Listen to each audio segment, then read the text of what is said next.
actors and acting. And we're both actors, so, we're right in there with it. So stay tuned. We got a lot of exciting stuff coming up.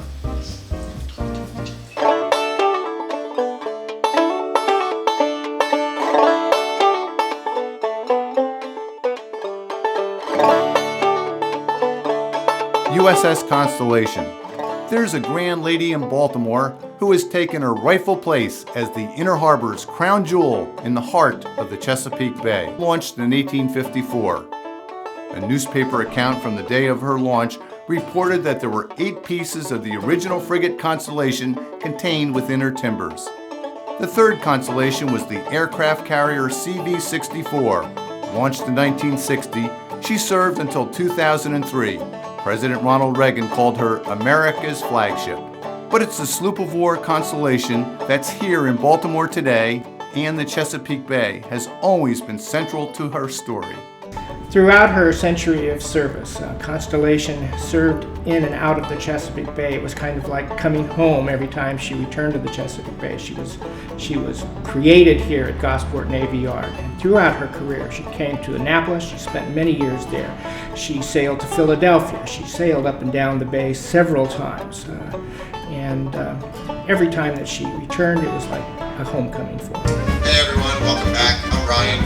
And I'm Brittany Ronk, and you're watching Top of the Morning. So today we're super excited to talk to you about actors. I'm new into acting. Brittany has a lot more experience than me.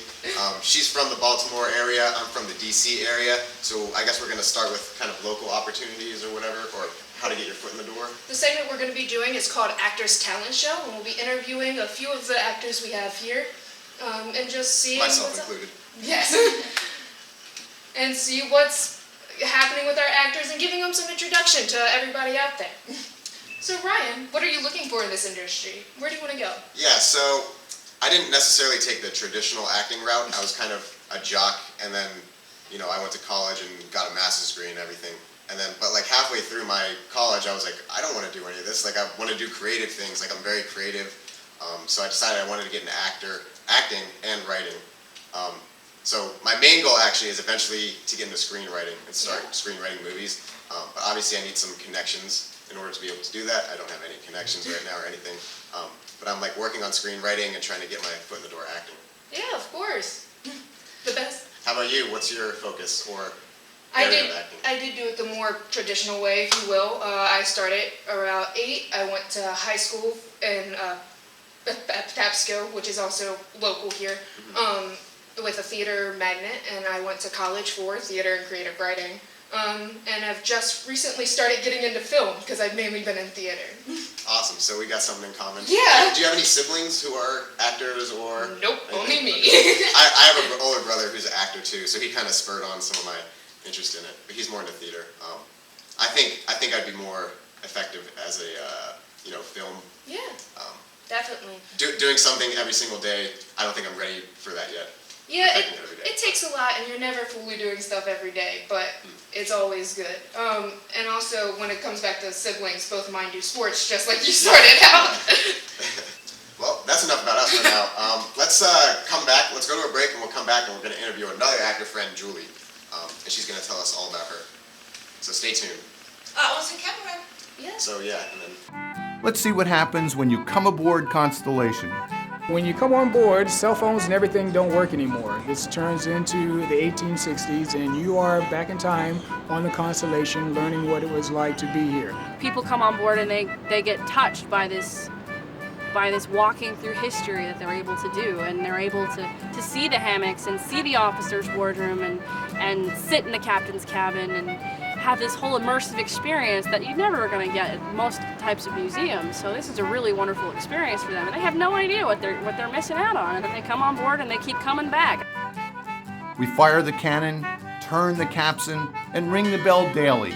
And we recommend the free self-guided audio tour, which comes in 2 flavors, one perfect for children, the other for adults.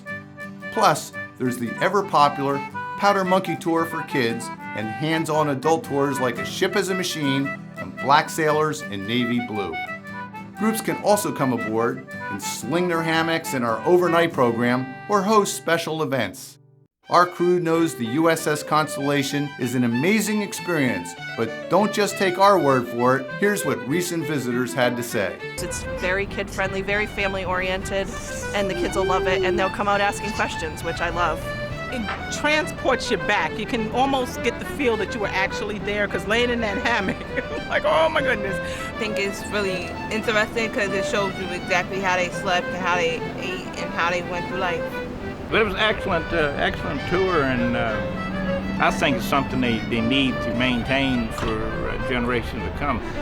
Should be kind of a must for people who are in the area and have an hour or two to spend.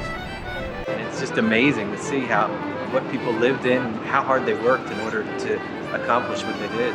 It brings your learning alive, and that it helps you to understand. Like, rather than looking at pictures, you can actually see what they were in, and you can actually understand it. I think it makes me appreciate being an American, knowing these people went through these things to put me where I am now. Welcome back. We're here with our guest, Ms. Granada. I'm Brittany Rung. I'm Ryan Kramer. Hi, my name is Renata Mamadova, and I would like to introduce myself. I am a SAG actress, and I live in Baltimore, Maryland. But my way was not very official. I started like as accountant. It was my full-time job, but something was missing in my life because I'm a very creative person, and I don't know, I think I'm fascinated with Hollywood movies. It's my thing. And something was there, and I remember shooting House of Cards 10 years ago, and some way I saw this casting, and I was like, interesting. Movie, House of Cards, Kevin Spacey, Robin Wright, and I know them back from Russia because I used to watch the Santa Barbara, very famous TV show with Robin Wright, and she was my thing. I liked her as an actress. I mean, she was amazing. She was very young that time. And I was like, okay, let me try it. And I remember I applied. It was Central Castings that time. It was 10 or 12 years ago. It was a long time ago. And they brought me back on the set, and I think I had a blast. It was like, I felt like I am in my dream zone, and I was like, I really want to do that all my life. I know it's a little bit hard and competitive and complicated, especially in our area, DMV. I mean, we are not New York City here or LA. And That was fantastic. Thank you. Thank you. Wow, that was great. Is there anything else you'd like to add to that, I think she said everything we need there. Stay tuned. We'll be right back with Top of the Morning. I'm nuts about downtown Baltimore's West Side. Hello, I'm John Waters, and I'm proud to say that Baltimore has always been my home. It's the inspiration behind all my films, including Hairspray, Crybaby, Serial Mom, and A Dirty Shame. Let me tell you, there are not a more eccentric, monumental, eclectic, intriguing, and character-filled 28 blocks anywhere in the world, and I'm here to prove it to you. Shows like Phantom of the Opera and Disney's The Lion King, as well as events such as Russell Simmons' Deaf Poetry Jam and local community events now perform in Baltimore for the first time thanks to the Hippodrome Theater at the Franz Marek Performing Arts Center.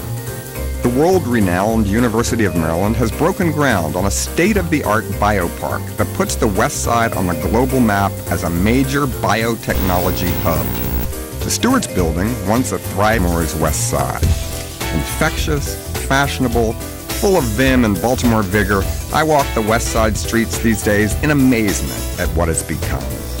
I'm nuts about downtown Baltimore's West Side. You will be, too.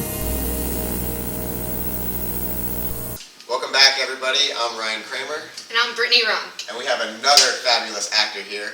You want to introduce yourself? Hello, my name is Princess Jebediah. And where are you from? Originally, I'm from Monrovia, Liberia, so I came to the States when I was very young. Oh, wow. But currently live in Washington, D.C. Okay, I live in Washington, D.C. too, so pretty close area, I guess. So your name's Princess? Yes. Is that a nickname or your actual name? No, that's my name. My dad name is Prince, so they named me after. Very cool, yeah. So how did you get into acting? Well, honestly, I haven't really done much. As far as, getting into acting, it's just this year that things have been coming to me. So this is like a really good experience to get a lot of things on my resume. I'm more of an introverted extrovert, so I don't really chase the fame, I'm just somebody that I love to do it, and it came to me. So this is my first year actually getting on auditions. A couple of weeks ago, I was on set for PBS, and then I did extra for another show, and I'm just like, wow, these things keep coming to me, and I've always been somebody like that likes to be on the back burner. So Well, you're doing it the we'll right. see how it goes. Yeah, you're doing it the right way. I mean, like if you're passionate about it, which like seems like you are, and like it's not just about like getting clout or power. It's about like you actually love doing this. Like that's how people notice you, and that's how you make your art like really good. Is keep putting in work and like put your passion into it. So yeah, that sounds great. It sounds like you got a lot of cool things working.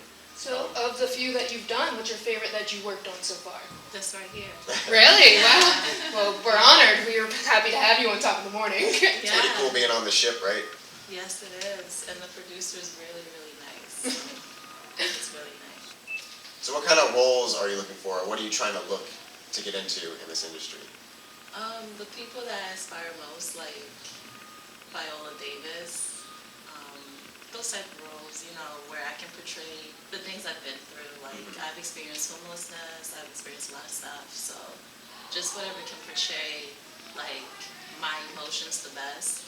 I'm not really good at playing vulnerable parts, so I'm working on that, so I don't know. Yeah, no, that's great to hear. It's great that you want to tell a story of something rather than just like make a movie where someone can turn their brain off and just watch, but like you actually want to like make people better, it sounds like. Since you haven't had as much experience, you're starting out this year, have you noticed anything for being a woman in this industry? I'm going to be honest and say no. Okay. I really haven't. So far, the women that I have come across have been very, very nice to me.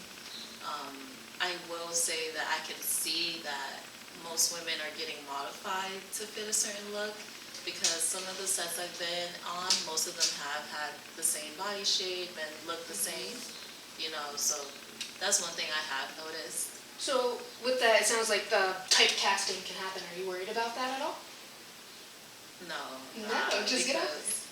It's all about the experience for me, and I never thought that I would be here anyway, so, All right, well, Princess, we're about to wrap up here, but do you have any last thoughts that you want to share before we go to break? You can find me on Instagram. My Instagram handle is beyondnatural.beauty, and I hope to work with somebody soon. Sounds good. All right, well, thank you for being here. It was a pleasure to meet you. Pleasure to meet you. All right, so we're going to take a break. Stick around. We'll be right back. Again, this is Ryan Kramer. And this is Brittany Ronk, and we'll have another talented actor to interview when we come back. But they enjoyed it so much. It really kind of surprised us. We thought it'd be more for us, the parents, but no, they loved it. They had a good time. Yeah, they had a great time. So come aboard USS Constellation. And while you're here in Baltimore, be sure to visit these other attractions of the Chesapeake Bay Gateways Network. The Baltimore Visitor Center, a good place to start your tour of this historic city and region. The National Aquarium on Pier 3 near the USS Constellation Museum. The Lightship Chesapeake, and 7-Foot Knoll Lighthouse, both part of the Baltimore Maritime Museum. The Frederick Douglass Isaac Myers Maritime Park and Museum, headquarters of the Living Classrooms Foundation. Fells Point, an early American shipbuilding center, and the Fells Point Maritime Museum. And of course, Fort McHenry National Monument, where the people of Baltimore valiantly defended the city from the British during the War of 1812, and Baltimore's own Francis Scott Key wrote our national anthem, the Star-Spangled Banner. So welcome aboard USS Constellation and enjoy your visit to the historic sites of the Chesapeake Bay Gateways Network.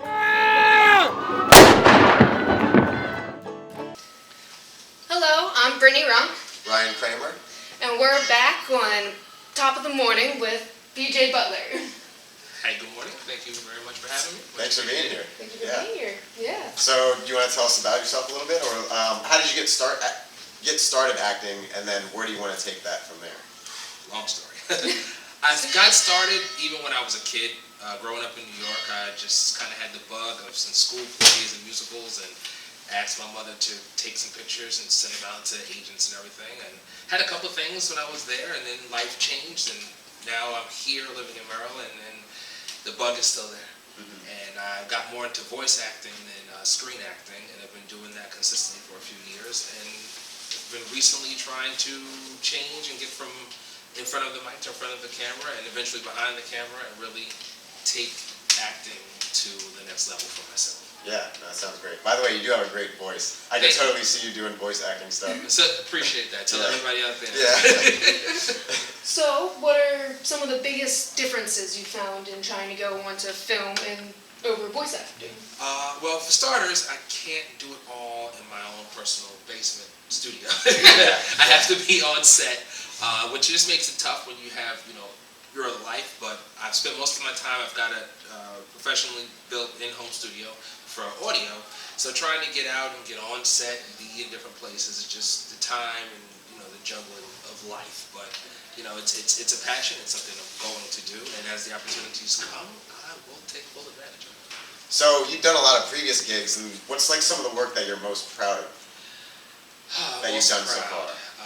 No shade to anyone I've worked with, but one of my favorite recent gigs was a 6-episode series with the Smithsonian Channel. This was a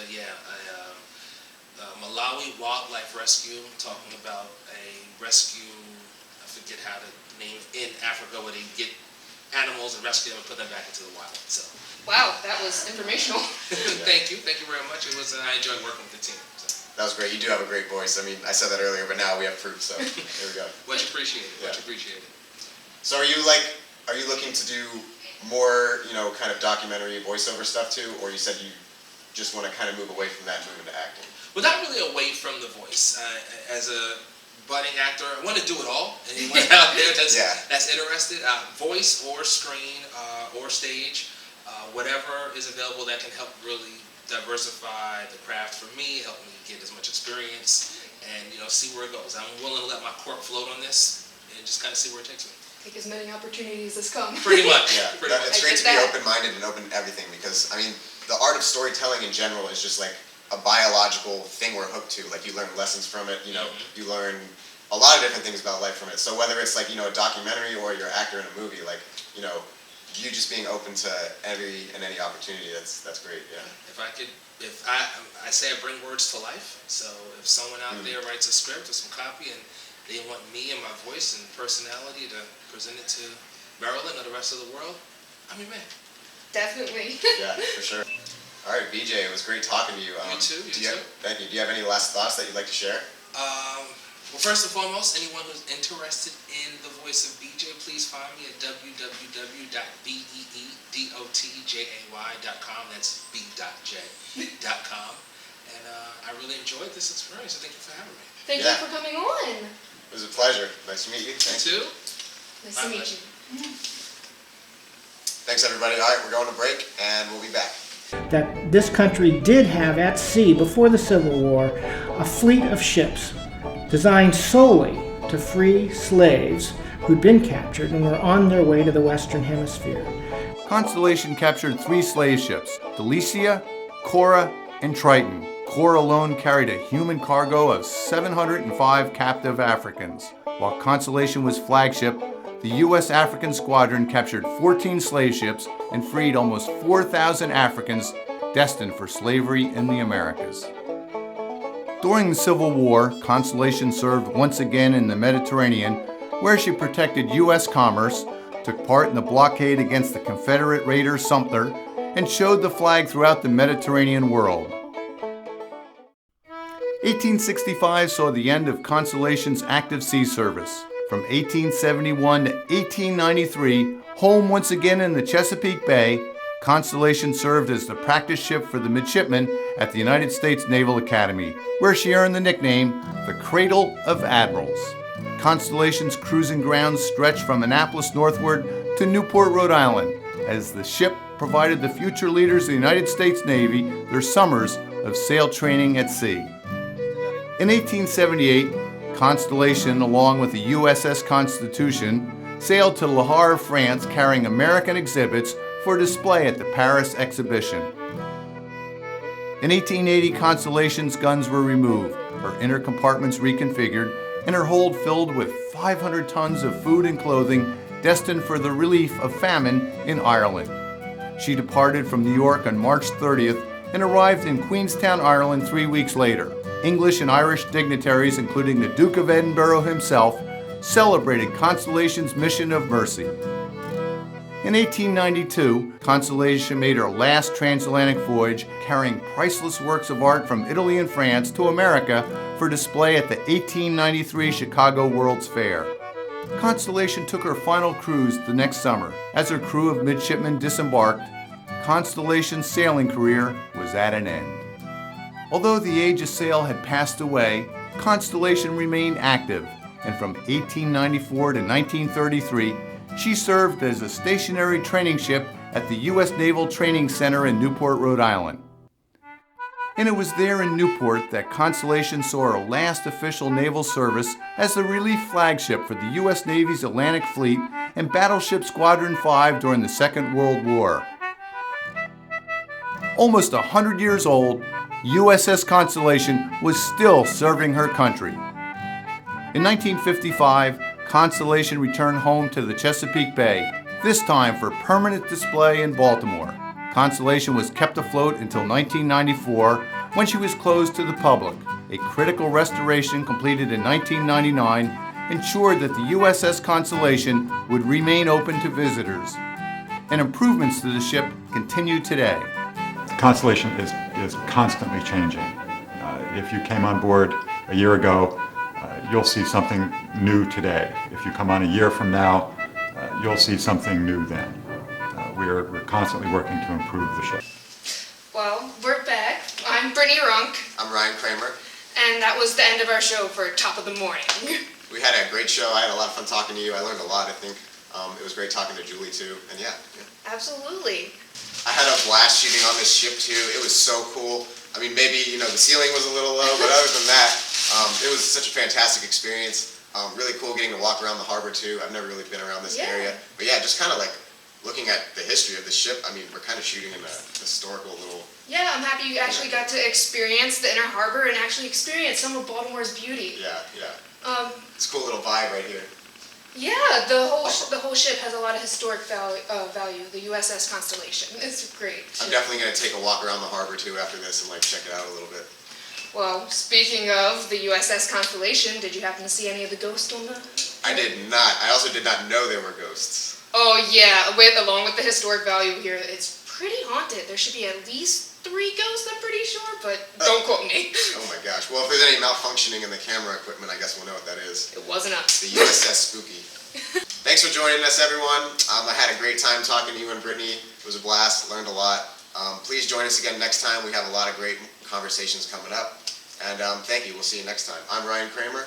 And I'm Brittany Runk. Thank you for joining us on Top of the Morning. Goodbye!